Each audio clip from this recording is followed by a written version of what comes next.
Olá, jovem! Hoje a gente vai conversar com a Renata, que foi comissária de bordo por 7 anos até se encontrar na programação.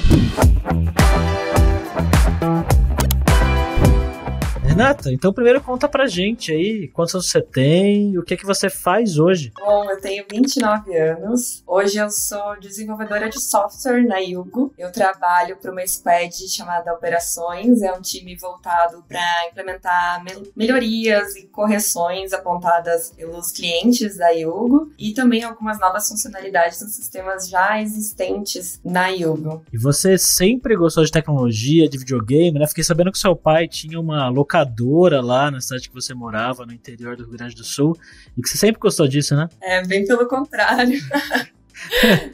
Meu pai tinha uma locadora, sim. Eu sou gaúcha, sou de Veranópolis, interior do Rio Grande do Sul. Meu pai tinha uma locadora de videogame e eu odiava videogame. Eu detestava aquele monte de gente jogando videogame lá e meu pai tendo que dar atenção pra todo mundo. E eu ficava lá querendo brigar pela atenção dele. Eu acho que foi isso.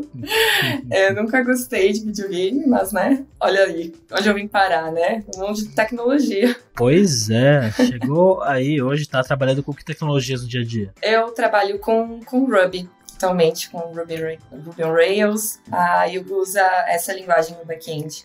Legal, e você tá curtindo, né? Sim. Quanto tempo você é desenvolvedora agora? Fazem 4 meses que eu tô trabalhando na Yugo, mas que eu fiz a transição de carreira 10 meses. E o que você fazia antes de ser desenvolvedora? Pasmem, eu era comissária de voo. Fui comissária de voo por 7 anos e fui muito feliz enquanto voava, consegui aproveitar o máximo que essa profissão tem para oferecer e foi ótimo, mas chegou a hora de virar o ciclo. E como que você começou essa carreira aí de comissária de voo? Porque você foi por 7 anos, né? Bastante tempo, né? Uma carreira para muita gente. Tem gente que tá vendo esse vídeo aqui que não tem nem isso eu ia falar de idade, mas nossa, você tem 7 anos, tá vendo esse vídeo? Parabéns, acho que não. Gente que não tem... Bom, enfim, vocês entenderam.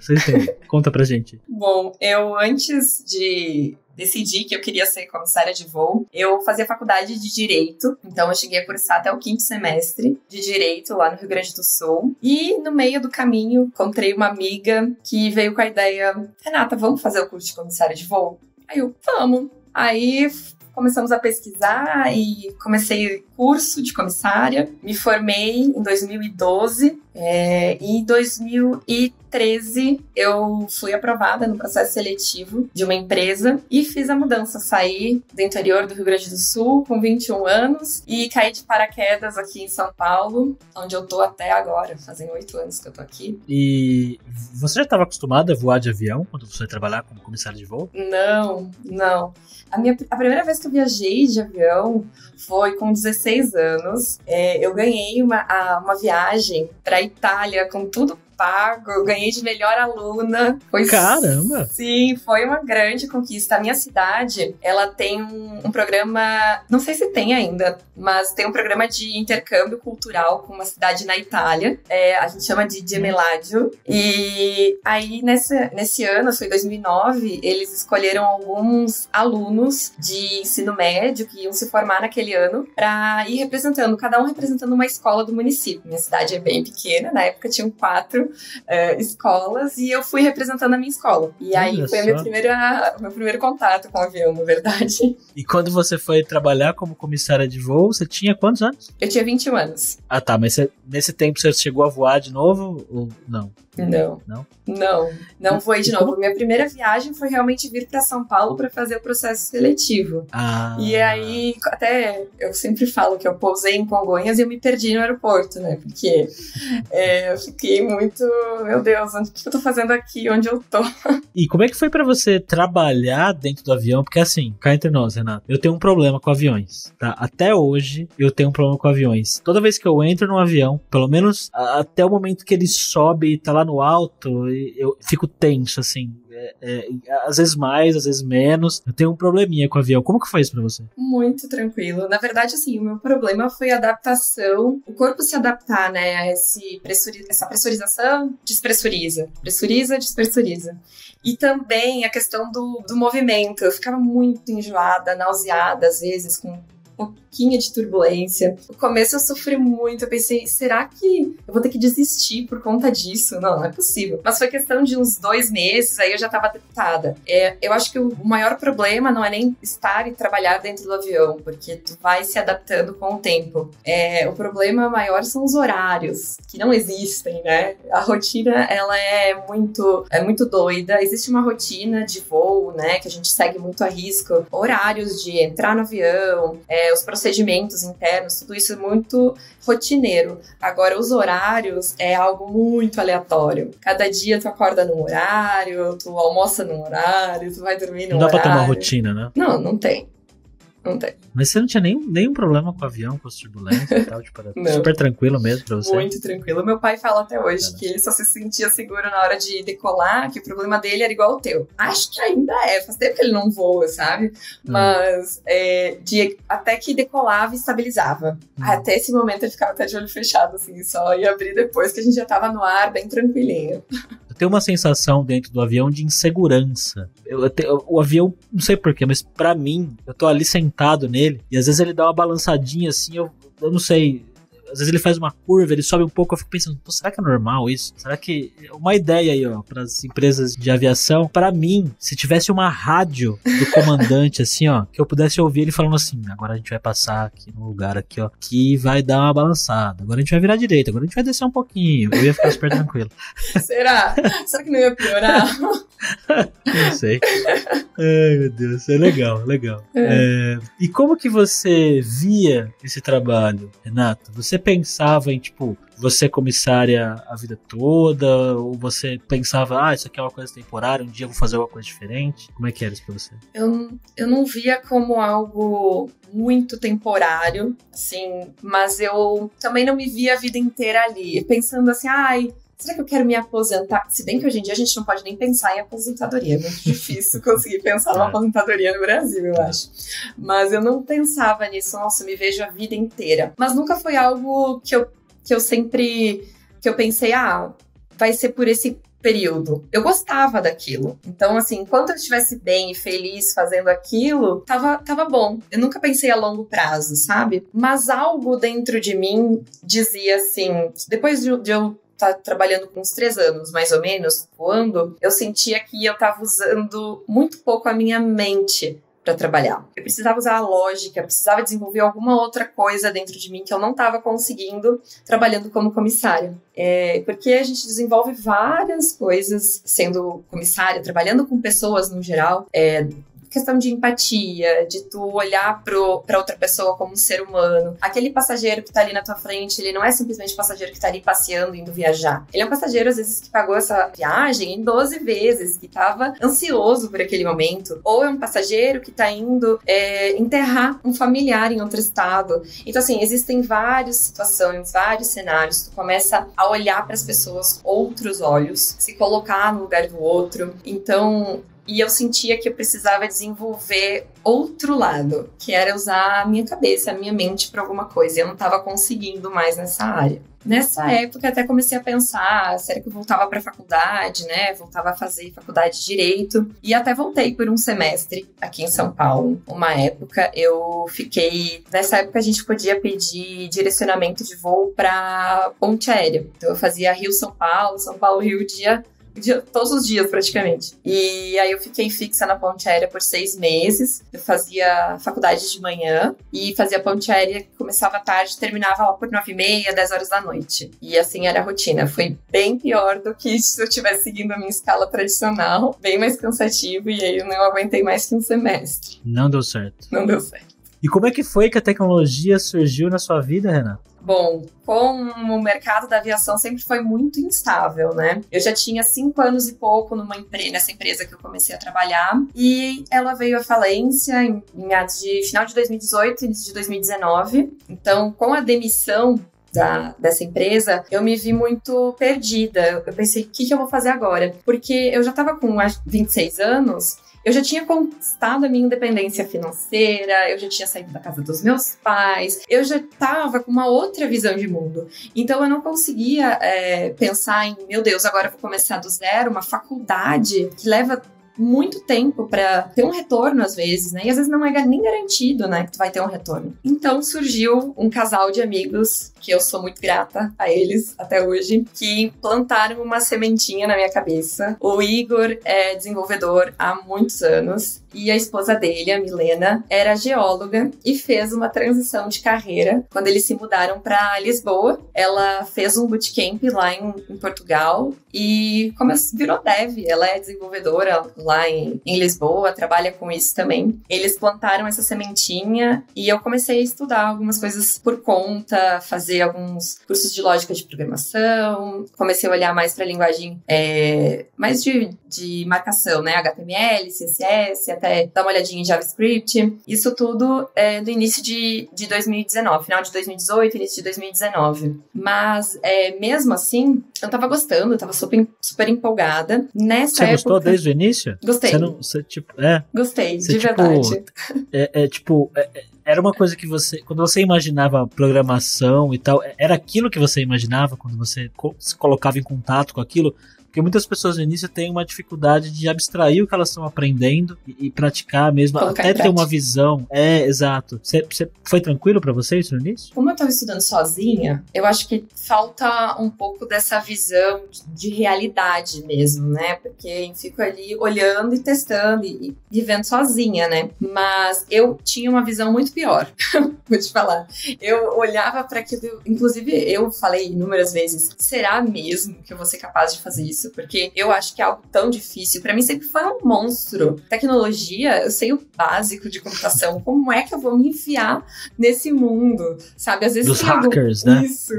Às vezes eu tenho algum problema no computador que eu vou fazer alguma coisa. Aí eu faço errado e eu penso assim, meu Deus, como é que eu trabalho com isso mesmo? Como é que eu consigo, né? Trabalhar com isso e não dou conta desses errinhos aqui. Mas eu achava que era pior nesse primeiro contato, né? Mas tudo bem, superei ele. Vi que era possível, eu tinha sim uma capacidade, bastava força de vontade que eu ia conseguir. Como na época que eu comecei a estudar, ainda o mercado da aviação estava muito aquecido, eu continuei aplicando para vagas. E diferente da área de tecnologia, na área de programação, existe muita procura para poucas vagas, né? Poucas ofertas. E aí eu fui fazendo vários processos seletivos e eu cheguei a me matricular num bootcamp aqui em São Paulo, na Levagon. Só que nesse meio tempo, uma outra empresa me chamou. E aí eu disse, bom, eu preciso trabalhar, eu preciso de dinheiro, eu preciso me sustentar. Eu vou deixar para depois, mas isso não vai morrer aqui. Sempre deixei isso muito claro. Aí eu fui para essa outra empresa, trabalhei por 1 ano e meio, até que chegamos na pandemia em 2020 e tudo parou. Os aviões pararam, os aeroportos fecharam e eu me vi numa rotina completamente diferente, onde uma pessoa que vivia viajando nunca ficava em casa. Quando estava em casa, era basicamente lavar roupa e arrumar mala de novo. E eu me vi em casa, fechada em casa. Eu pensei, e agora? O que eu faço? Como é que foi isso pra você, psicologicamente falando, assim? Porque pra mim, que já tava acostumado a ficar em casa mais do que você, foi meio tenso. Como é que foi isso pra você? Como a gente não tinha certeza... até hoje a gente não tem certeza de nada, né, nessa pandemia.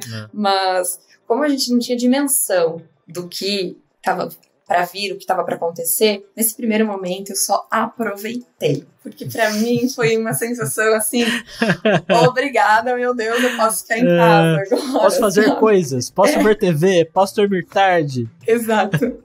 Essa foi a minha sensação. Nossa, eu posso ver todas as séries atrasadas, eu posso ler todos os livros que eu deixei pela metade. Nossa, eu posso dormir de madrugada sem ter que acordar no meio da noite para fazer um voo. Nossa, foi essa a sensação no primeiro momento. Além de comer tudo que eu tinha vontade. Eu acho que os primeiros meses da pandemia foi aquele negócio... Vou matar todas as minhas vontades. Você falou uma coisa agora, uma curiosidade que me bateu aqui agora. Comissária de voo, você não pode, sentar e ler um livro no meio da viagem, pode? Também não pode, né? Mas, todavia, agora eu já posso falar que eu não trabalho mais com isso. Eu lia muito livro, Roger, muito. Eu li, assim, muito livro. Mas eu imagino. Imagina em viagem longa, de tipo 8 horas, 10 horas, impossível. Sim, não tem como. Chega uma hora que tu não tem mais o que fazer, tá morrendo de sono já. Não tem. Então, assim, eu sempre tentei aproveitar o tempo dentro do avião de forma útil. Quando eu tava estudando alguma coisa, eu lia o que eu tava estudando. Se eu tava com algum livro novo, eu aproveitava para ler esse livro. Se eu tinha algum cheque já para voo, né, para certificação, eu pegava o manual daí. Legal. Mas voltando, e aí? Você, pandemia, em casa, tempo livre, vou estudar programação? Foi isso? Voltar a estudar programação, foi o que eu pensei. Vou usar esse momento desafiador como uma oportunidade. Eu vou enxergar isso como uma oportunidade e vou voltar a focar, né, nos estudos, porque a gente não sabe o que vai acontecer. Os primeiros 3 meses ainda existia aquela possibilidade de vamos manter o emprego de todo mundo e vai dar tudo certo, né, vai retomar o mercado. Não foi o que aconteceu. Nós somos todos demitidos, 2.700 tripulantes foram demitidos entre agosto e outubro de 2020. E quando eu fui demitida, eu já estava com todo o plano, né? Eu já tinha traçado toda a minha trajetória até final do ano, pelo menos. Então, eu me inscrevi no Bootcamp. E eu comecei o Bootcamp de desenvolvimento web em outubro de 2020. Concluí ele em dezembro de 2020. Foram 9 semanas. 9 semanas. E o que você aprendeu de legal lá? O que você estudou? Lá a gente vê Ruby on Rails, foca em SQL, parte de banco de dados, Postgres. A gente olha a parte de Active Records, né, com Rails. Vê um pouco de front-end com HTML, CSS, Bootstrap e JavaScript. E algumas gems, a gente trabalha com alguns... a gente fez alguns projetos também, eu acho que essa é a parte mais legal, que a gente percebe uma evolução real dos alunos, que é quando nós começamos um projeto do início ao fim e tu vê aquilo funcionando, as funcionalidades que tu implementou deram certo, né? A maior alegria acho que tu deve olhar alguma coisa funcionando. A minha, pelo menos, é minúscula, que seja um botão, eu já tô dando pulo de alegria. Legal. E, Renata, como é que foi que surgiu aí a oportunidade do seu primeiro trabalho formal como programadora? Porque, às vezes, muita gente que tá nessa mesma caminhada que você, de mudança de área e tá começando a estudar, fica, às vezes, meio receosa. Quanto que eu tô preparado? Quanto que eu tô preparada para começar a me candidatar a vagas e mandar currículos, etc. Como que foi isso pra você? Eu não pensei muito eu tô preparada ou não tô, porque se eu parasse pra pensar, eu nunca vou me sentir preparada. Eu tenho uma autocobrança enorme, isso é algo que me faz sofrer demais. Eu tenho que ter sempre certeza que eu tô indo muito bem, que as coisas vão dar certo, aquela busca por uma perfeição que não existe. A gente sabe que não existe, mas enfim, tem que encarar adversidades e ir em frente. Eu comecei a aplicar para várias vagas, através do LinkedIn mesmo. Nesse meio tempo, eu vi no LinkedIn a oportunidade de participar de um hackathon. Eu me inscrevi para o hackathon da Provi. Era o primeiro hackathon que eles estavam lançando e direcionado só para mulheres em início de carreira, transição de carreira para a área de tecnologia no geral. Aí eu não tinha ideia do que era hackathon, me inscrevi e fui selecionada para participar entre várias mulheres, no final de janeiro, início de fevereiro de 2021, desse ano. E aí cheguei lá no hackathon, nessa maratona de programação, na verdade, junta várias áreas de tecnologia, né? E nós somos divididas em squads, em times. Eu trabalhei com mulheres incríveis, todas em início de carreira. Nesse hackathon era uma semana, onde durante 3 dias nós tínhamos que desenvolver um site, algum projeto que suprisse alguma dor de pessoas em início de carreira. Nós construímos uma plataforma onde seria uma troca de conhecimento entre mulheres, especificamente, em início de carreira, onde umas ensinavam o que sabiam e outras pediam ajuda sobre algum tema e aí fazia essa troca de conhecimento. E eu trabalhei com uma menina que era Data Science, outra era Back-end, no caso fui eu, uma front-end, uma design e uma PO, uma Product Owner. Foi bem legal, foi o primeiro contato com esse ciclo, né, de tecnologia, desse contato com essas áreas. Foi bem interessante, bem intenso também. Foram 3 dias praticamente sem dormir.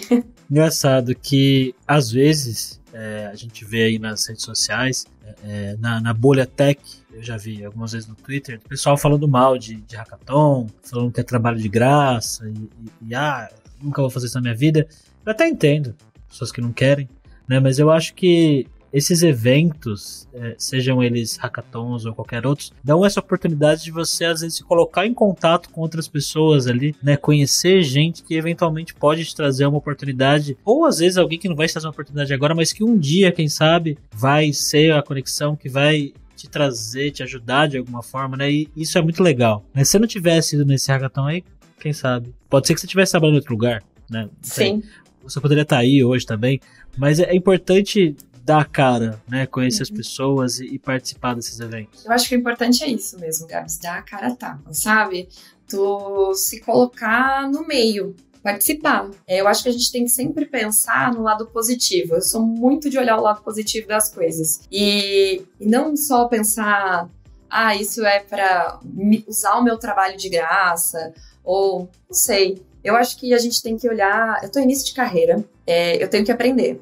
O que vier para mim de aprendizagem, eu tô no lucro. Então, é isso, essa é a visão. E foi isso que aconteceu. Foi incrível ter participado.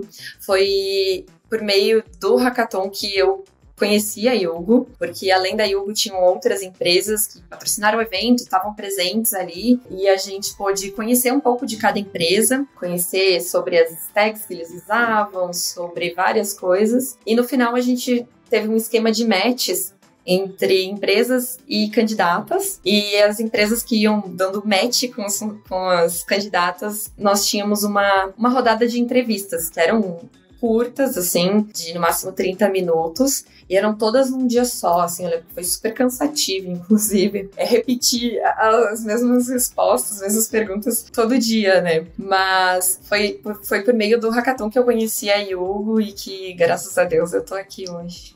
Então a Yugo tava lá pra conversar com você, conversar com outras mulheres, de repente dar oportunidades pra quem tava entrando, né? E eu fiz um post esses dias, não foi esses dias, faz 2 anos já. E eu escrevi um post uma vez no meu blog falando sobre formar profissionais e tal, e muitas empresas que querem contratar mulheres como você, né, desenvolvedoras e tudo mais, às vezes tem dificuldade, né, não acham mulheres e tal, mas é porque elas têm que ajudar a formar, né, e esse trabalho que a Yugo tá fazendo de patrocinar eventos e contratar pessoas que estão começando para formar é muito importante, porque todo mundo quer contratar gente sênior e experiente e tudo mais, mas tem que formar essas pessoas, né, tem muito mais sênior no mercado do que júnior, é claro, é porque era relativamente nova, né? Tem muito mais gente entrando do que tinha há 10 anos atrás e tem que formar essas pessoas, tem que dar essas oportunidades. Então, eu acho muito legal quando eu vejo pessoas começando como você em empresas que dão oportunidade para as pessoas, porque não faz sentido, né, se a gente não formar, não é verdade? Sim, faz todo sentido isso. Na verdade, sim, eu fiz muitas entrevistas antes de participar do hackathon. E é muito difícil porque a cada não que eu recebia, fazia me questionar. Fazia eu questionar a minha capacidade, fazia questionar se eu era boa o suficiente. Porque quando eu ia ter a experiência que essas vagas para júnior estavam requisitando, né? Porque como júnior, que fiz uma transição de carreira há meses atrás, vou ter essa experiência toda para essa vaga, né? Isso me fazia eu me questionar o tempo todo. As empresas, elas querem os melhores devs, né? Os que já têm experiência, os sêniores, os plenos. Na verdade, júnior com conhecimentos de pleno. Só que existem poucas empresas como a Yugo que olham pro dev júnior e olham a capacidade que ele tem de desenvolver. As empresas têm que querer treinar essas pessoas, porque o dev júnior de hoje é o dev sênior de amanhã. Então, se tu se dedicar, se tu olhar para essa pessoa e dedicar um tempo para ela pode te dar um resultado, às vezes, muito melhor, talvez a médio prazo do que um sênior daria, mas ela vai te dar um resultado, sabe? E eu tenho muita gratidão pela oportunidade que eu tive, porque eu sei que eles olharam para as minhas soft skills, olharam para minha vontade de aprender, para minha vontade de crescer nessa área e apostaram em mim. E eu sou muito grata. Sim, é muito legal mesmo isso. E como é que foi o processo todo? Você fez a conversa com eles lá, deu match, aí teve teste, teve mais entrevista, como é que foi? Eu tive só mais um bate-papo, na verdade, com o pessoal de tecnologia, a área mais técnica, que eles ficaram olhando, na verdade, o meu perfil do GitHub, o projeto que eu desenvolvi no Hackathon em si, fizeram perguntas sobre o meu código, analisaram também projetos que eu fiz anteriormente, durante o próprio bootcamp, e foi mais voltada para essa questão de tirar dúvidas sobre o que eu tinha feito, entender o que eu tinha visto até então. Eu não tive nenhum teste técnico depois disso. Eu acho que eles queriam ver como que você escava o que você estava fazendo, né? Se você entendia o que você estava fazendo. Isso, né? Se não tinha sido só um copia e cola. E é nesse processo de conversar mesmo ali, de trocar ideia com a pessoa, que você entende o raciocínio dela, né? Porque, não, código, que nem você falou, você pode copiar e colar, ou você pode, às vezes, fazer sem entender o que está acontecendo ali. E essa ideia realmente, né? Trocar essa ideia realmente é legal. E aí, você foi contratado, certo? Uhum. E como é que foi o começo do trabalho? Como é que foi o seu primeiro dia de trabalho? Nossa, foi super legal. Na verdade, surpreendeu as expectativas. A Yugo tem um grande diferencial de clima de trabalho, que é muito incrível. E especialmente o meu time que eu trabalho, que me recebeu de braços abertos. Eu entrei junto com outro colega júnior também. E a gente ficou trabalhando o primeiro mês praticamente em pair ali com... Eles têm um sistema, aliás, muito interessante que chama Yugo, Amigo Yugo, que a gente entra na empresa com esse amigo Yugo, que é basicamente um monitor, né? Alguém que tá ali para te orientar. E eu tive uma amiga Yugo que foi incrível, que eu digo que eu nunca vou me separar dela, que ela vai ter que me ajudar agora por toda a minha carreira. Que me acompanhou desde o início. Essa base foi muito legal para eu me sentir segura e confiante. Poxa, eu tô com alguém aqui que tá se colocando à disposição para me ensinar, para me explicar algumas coisas, para eu tirar dúvidas, que eu me sinto confortável de perguntar também, porque às vezes tu olha para as pessoas que têm mais conhecimento e tu fica com vergonha de perguntar. Aquela coisa, nossa, será que é uma pergunta muito boba? Será que eu vou passar vergonha perguntando isso? E essa forma de trabalhar, de dar esse onboarding, né, das pessoas novas, é legal porque tu cria esse vínculo e tu não fica com vergonha de tirar uma dúvida, porque tu já tá com uma certa intimidade com a pessoa e tu se sente mais tranquila para trabalhar, para começar, né? Sim, com certeza. Eu acho que ter alguém realmente nesse do seu lado, acho que faz toda a diferença, né? Uhum. E o que você começou fazendo? Qual que foi o seu trabalho ali no início? Como a Yugo, ela tem, assim, um código muito grande, é um monolito assim, enorme, então existem muitas regras de negócio por ser uma fintech, existem muitos detalhes. E como eu entrei no time onde faz melhorias, olha para as correções, eu precisei focar na regra de negócio, entender qual que era o objetivo por trás daquele código para eu tentar encontrar aonde estava dando aquele problema. Então, foi bem voltado para, nesses primeiros 30 dias, digamos assim, foi bem voltado para entender todo esse fluxo, entender como funcionava, até coisas pequenas, né? Como vocês sobem um PR no GitHub? Qual que é o padrão da empresa? Né? Até que tu pega o jeito de algumas coisas. Aonde eu olho novas funcionalidades, né? Onde eu aplico algumas melhorias. A gente trabalha com Clubhouse, beleza? Como é que mexe nesse Clubhouse? O que é isso, sabe? É muito de entender tudo. Porque, lógico, eu era praticamente leiga, né? A tecnologia é um mundo gigantesco. Não é só aquilo que eu aprendi no bootcamp. Nossa, vai muito além, muito além. Aquilo é, né, um terço. Nem um terço, vai, bem menos. Não, e aí envolve as regras de negócio da empresa, que você falou, né? Porque uma coisa é aprender a linguagem e outra coisa é aplicar aquilo de verdade, né? Exatamente. Resolvendo problemas do mundo real dentro do código ali.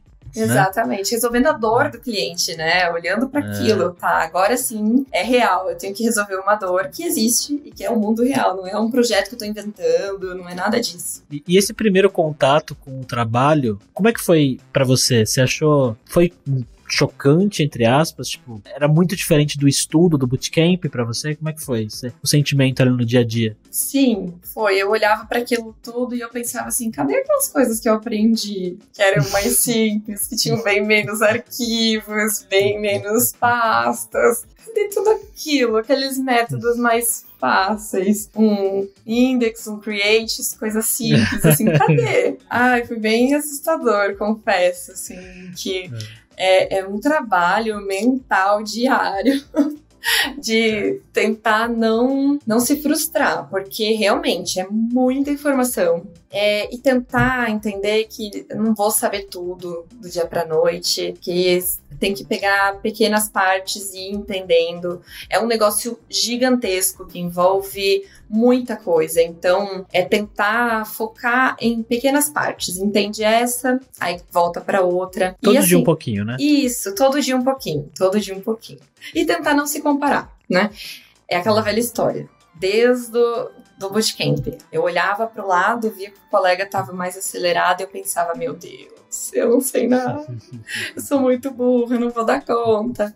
Não, vou dar conta sim, não no mesmo ritmo que ele, mas eu vou aprender da minha forma, mas eu vou. E no trabalho, eu acho que isso é um pouquinho diferente de quando tu tá estudando, com outras pessoas que também estão começando a estudar. No trabalho, existem vários níveis. Então, eu falei para um colega meu e eu sempre uso essa frase: nunca compara o meio do caminho do outro com o início da tua caminhada. Cada um tá num momento. Então, assim, não dá pra ficar se comparando. Tem que focar. Eu sempre olho para aquilo que eu já evoluí. Eu olho pra Renata, que começou a trabalhar na Yugo há 4 meses atrás. Eu olho pra Renata de hoje e eu falo assim, cara, tu é foda. Parabéns. Exato. Se for pra se comparar, se compare com você mesmo, né, do passado. É isso.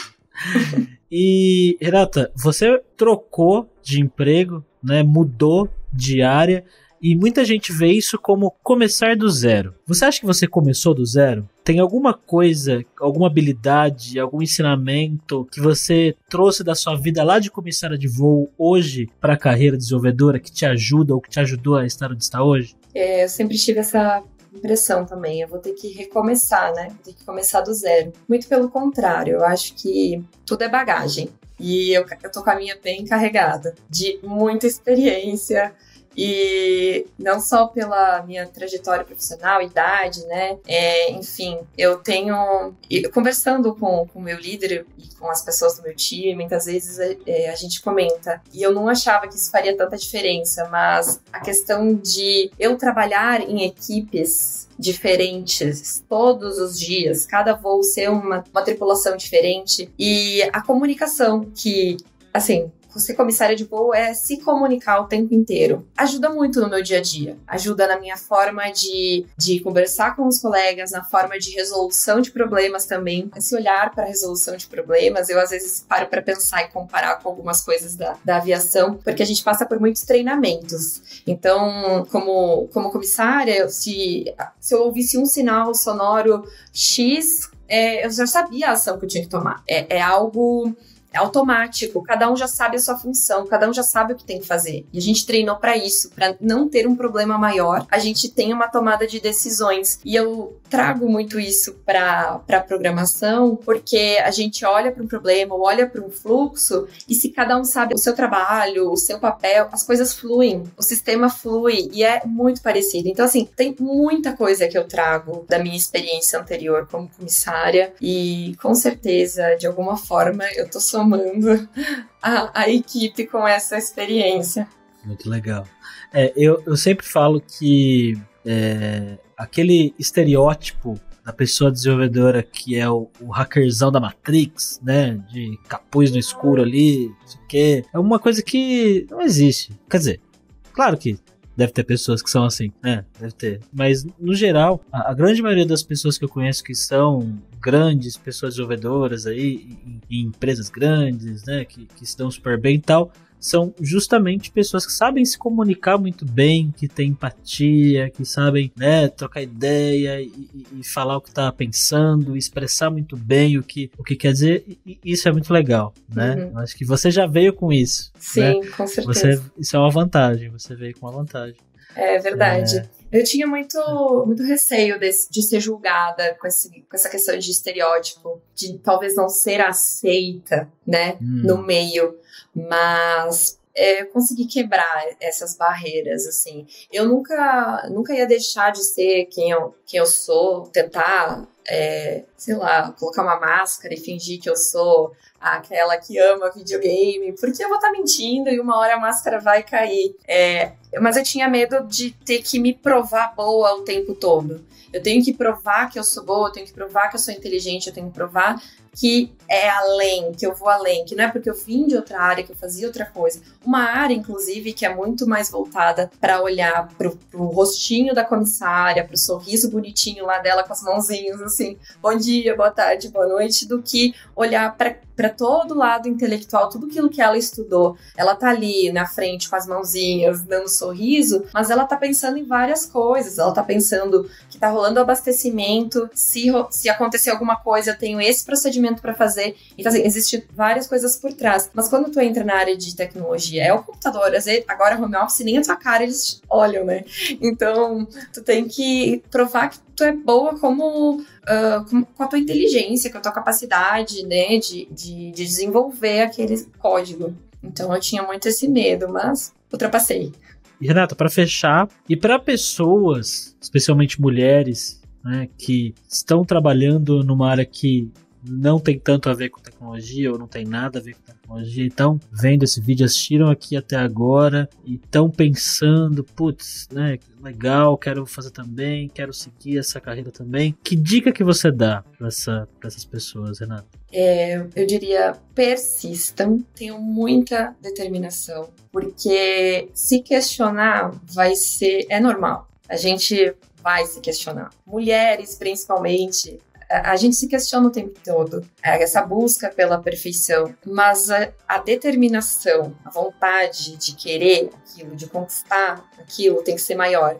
A persistência tem que ser maior. Principalmente, não se comparem com ninguém. Não se comparem. Olhem para vocês um dia após o outro e olhem para a pessoa do passado. Se comparem com a pessoa do passado, aquilo que a gente falou antes, né? E basicamente é isso. Persistam, não desistam e tenham muita, muita determinação. Muito bom. E estão contratando gente aí pra Yugo agora, Renato? Olha, estão sempre contratando, hein? Tem que ficar de olho lá no LinkedIn, se não me engano, devem ter umas vagas abertas aí para desenvolvedor. E se tiver a oportunidade de trabalhar comigo, sejam bem-vindos. Muito bom. Vamos deixar o link para as vagas na Yugo aqui na descrição do vídeo, beleza? Obrigado, Renata. Obrigada, Gabs. Valeu, pessoal. Bem, se você gostou desse vídeo, jovem, eu sugiro que você dê uma olhada nas vagas da Yugo, que estão aqui na descrição do vídeo. De repente você pode estar amanhã trabalhando lá com a Renata. E também, claro, eu queria pedir para você se inscrever aqui no meu canal, deixar o like e comentar aí no vídeo com o que você trabalha hoje. Você está pensando em fazer essa migração de carreira, essa mudança? Conta pra mim. Te vejo no próximo vídeo, hein? Tchau, jovem!